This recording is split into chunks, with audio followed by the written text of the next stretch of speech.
absolutely. My name is Tobin Frost.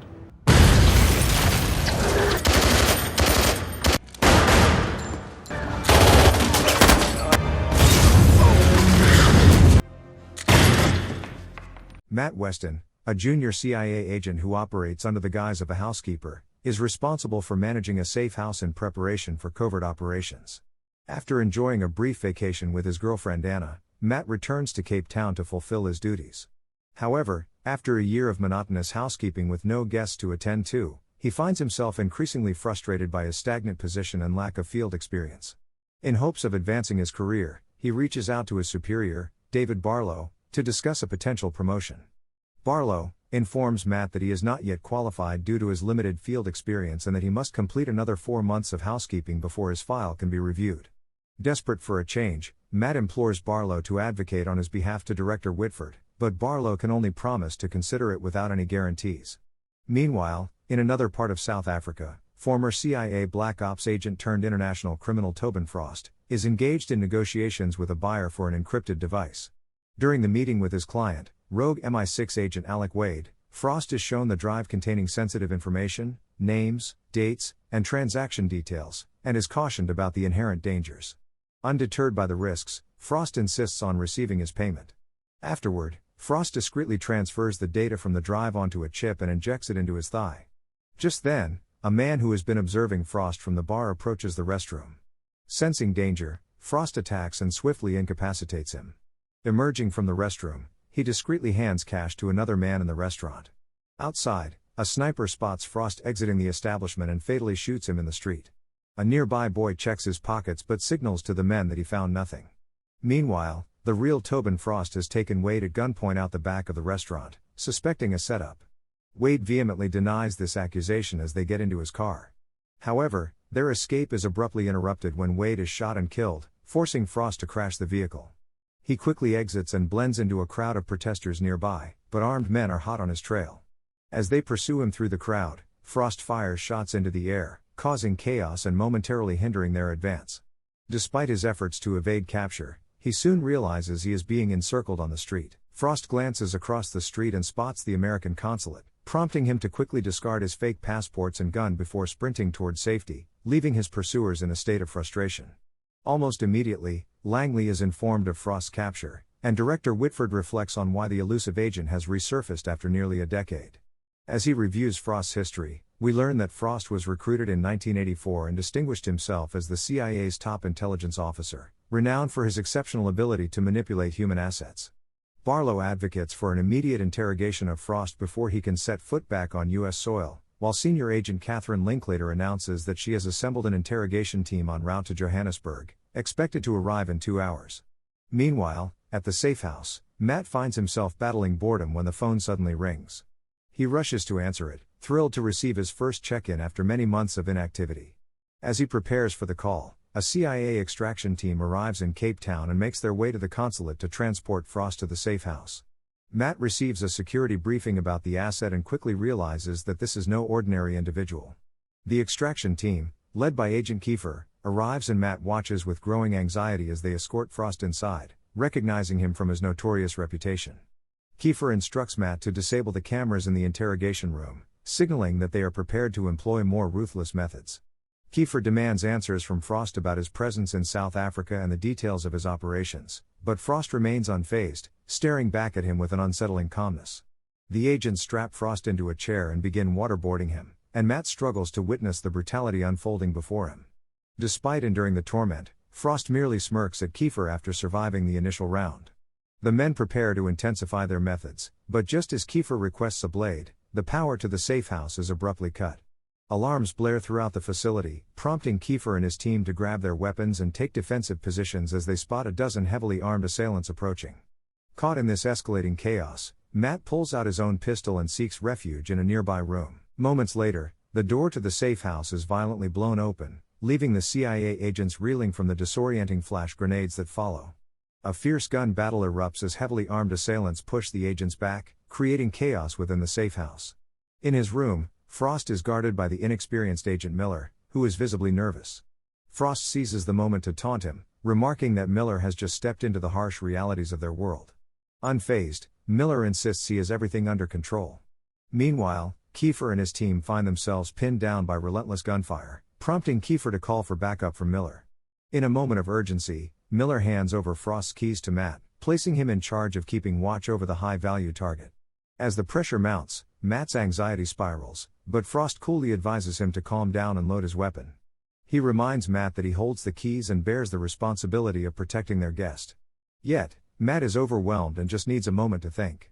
He peeks outside only to witness Kiefer being gunned down by one of the attackers, a stark realization hitting him. He must act quickly to move Frost to safety.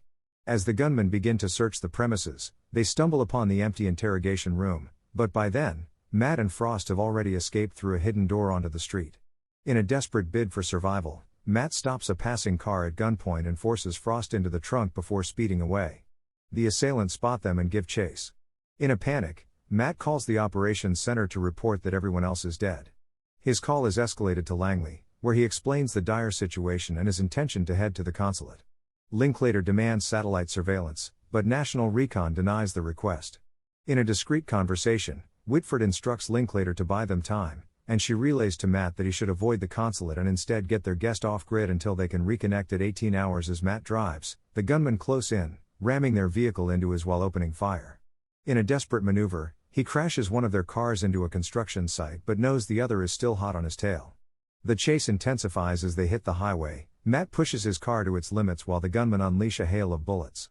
In a bold move, he swerves onto oncoming traffic, leaving the pursuers stranded behind him. Meanwhile, Frost struggles inside the trunk, enduring violent jolts and narrowly avoiding gunfire. At last, he breaks free and launches an attack on Matt, disarming him in the process and attempting to choke him out. Matt fights back fiercely and, thinking quickly, buckles his seatbelt before veering into a parking garage and crashing violently, sending Frost hurtling into the windshield. As he regains his composure, Matt leaps from the wreckage, gun drawn, and holds Frost at gunpoint, desperately trying to catch his breath and collect his thoughts amidst the chaos that surrounds them. As the situation intensifies, Whitford, Linklater, and Barlow are in a frantic race against time to devise a plan for extracting Matt and Frost from South Africa, but all their teams are currently occupied. Barlow emphasizes that Matt is their only remaining asset, prompting Whitford to demand a comprehensive report on him. They quickly obtain Matt's file, but Linklater also decides to pull Anna's file and dispatches a surveillance team to her apartment for precautionary measures. In a moment of desperation, Matt steals a car from a nearby parking lot and coerces Frost into the driver's seat. As they drive away, they finally take a moment to introduce themselves. Frost sarcastically remarks on how festive this situation is for his birthday, given his role as a housekeeper. He recognizes that Matt intends to adhere to agency protocol by transporting them to another safe house, but he cautions Matt about the vulnerability of their current situation. The attack on the first safe house suggests that someone within the agency may have leaked information, putting both Matt and Anna at risk of becoming targets and potential scapegoats if things go awry. Meanwhile, Whitford grows increasingly suspicious of a mole within their ranks, and Barlow expresses doubts about the reliability of Linklater's extraction team.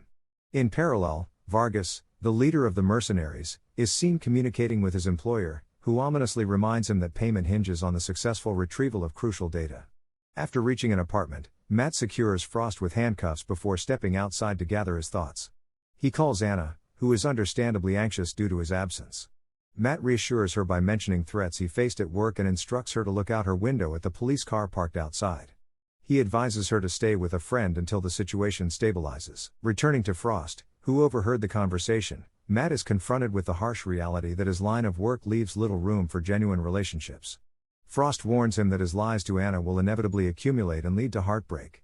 At 18 hours, Matt connects with Barlow, who informs him that he will be on his own for the next 12 hours. However, they have identified another safe house outside the city and provided directions to retrieve the GPS device containing its location. Curious about how Frost was discovered, Matt inquires further, but Barlow assures him they are investigating the matter.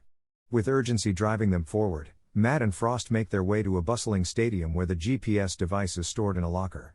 Frost urges Matt one last time to reconsider his choices, insisting he still has time to back out, but Matt resolutely refuses, determined to see this through despite the mounting dangers ahead. As Matt and Frost enter the stadium, Matt swiftly retrieves the GPS device, and they make their way back to the car. Suddenly, Frost begins shouting for help, claiming he is being kidnapped, which draws the attention of nearby police officers. In a desperate attempt to defuse the situation, Matt tries to reason with the officers, even brandishing his gun, but they quickly overpower him and arrest him. Separated from Frost, Matt is taken to the police post, where he asserts his identity as an officer. He learns that Frost has been taken to the infirmary, but when he investigates, he finds the infirmary staff unconscious. Desperately scanning the security cameras, Matt spots Frost and realizes he must act. With no other options, he launches a surprise attack on the remaining officers guarding him. Breaking free, he grabs his backpack and uses a police radio to mislead the officers and clear a path. As he navigates through the chaos, he catches sight of Frost, now disguised as a security guard. In a tense moment, Matt pulls his gun and commands Frost to halt. However, a cop notices Matt and opens fire into the crowd, injuring an innocent woman in the process. Forced to protect himself and those around him, Matt shoots the officer to stop the threat. Matt resumes his pursuit of Frost, who momentarily disappears around a corner. When Matt approaches, he is ambushed by Frost, who disarms him with ease. Pressed to his knees and fearing for his life, Matt is startled when Frost fires a shot beside him, declaring he only kills professionals before vanishing into the fray. Meanwhile, Linklater uncovers that Frost was in Johannesburg to meet Alec, an information trader, raising suspicions that Alec may have passed sensitive information to Frost. Whitford demands to know what was shared and orders an internal investigation into Kiefer and his team. In the midst of this turmoil, Matt finds a restroom where he changes clothes and cleans himself up.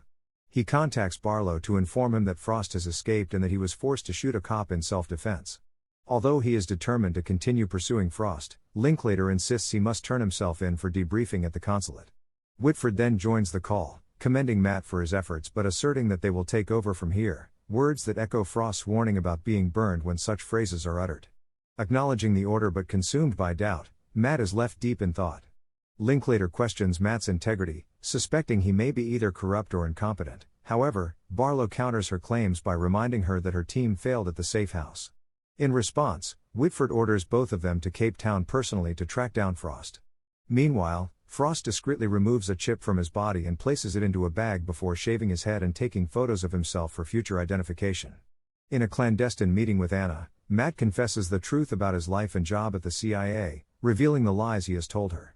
Concerned for her safety, he urges her to leave and hands her tickets to Johannesburg, hoping to shield her from the dangers that now surround them both. He hesitates to leave, but Matt, filled with urgency, implores her to go, reminding her of the depth of his love for her. After she departs, Matt's mind drifts back to Frost's earlier intentions to head to the township of Longha. Determined to uncover Frost's connections, he logs into his CIA database from an internet cafe, seeking information on who Frost might be meeting. Unbeknownst to him, Langley is alerted to his login, and they watch as he pulls up the profile of Carlos VR, a skilled document forger. However, before they can retrieve the full report, Matt logs off. Meanwhile, Frost arrives in Longha and meets VR, who warmly introduces him to his family. The two share a bottle of wine, fostering a sense of camaraderie. In a pivotal moment, Frost hands VR the chip he possesses, which VR examines. Together, they uncover transactions linked to various agencies, including the CIA, and Frost devises a plan to leverage this information for personal gain. On a flight to Cape Town, Linklater grows suspicious of Matt's intentions, suspecting he may be trying to flee the country. However, Barlow defends Matt, asserting that he knows him well enough to believe he is striving to do what is right. As Matt continues his investigation, he tracks down VR's location. Inside, VR has completed the documents for Frost but issues a grave warning against proceeding with their plan. Suddenly, chaos erupts as Vargas and his men burst in, and gunfire ensues. Matt, alerted by the gunshots, rushes to the scene just as Vargas's men ruthlessly kill VR's wife and then turn their weapons on VR himself. Frost narrowly escapes to the roof amidst the barrage of gunfire, engaging in a deadly exchange with Vargas, who relentlessly pursues him. Spotting Frost from a distance, Matt takes out one of Vargas's shooters before jumping into a truck to close the gap. Despite Vargas falling through a roof in his pursuit, he quickly regains ground and manages to trip Frost. In a fierce confrontation, Frost disarms Vargas and gains the upper hand but narrowly escapes another hail of bullets. As Matt catches up with him, he lays down suppressive fire long enough for Frost to jump into the vehicle and flee. Frustrated yet relieved, Frost demands to know how Matt tracked him down. Their moment is abruptly shattered when they are ambushed by gunfire, forcing them to abandon the truck and flee on foot into a nearby building. Once inside, they prepare for the inevitable confrontation with their pursuers. As the shooters close in, they launch a coordinated attack, successfully fending off their attackers. However, during the skirmish, Frost sustains a serious gunshot wound.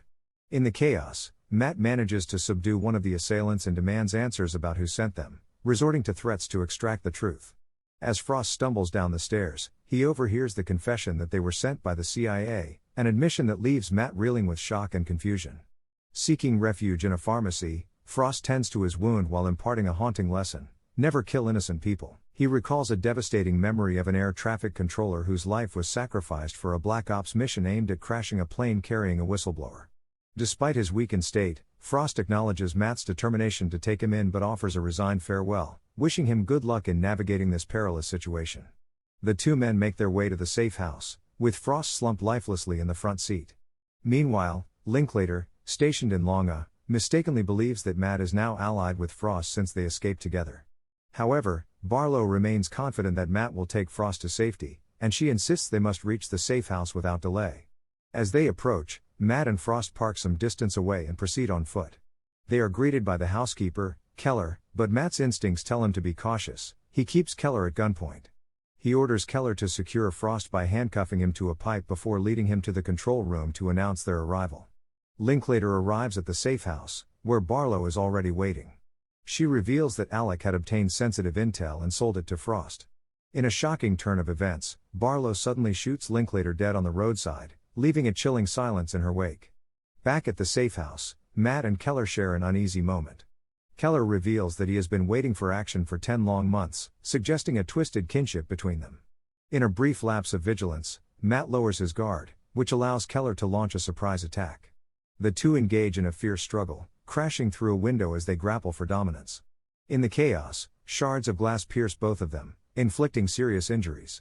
Though wounded, Matt summons his strength and retaliates, ultimately managing to subdue Keller in a chokehold until he breathes his last. Staggering toward Frost, Matt demands to know why he came to Cape Town.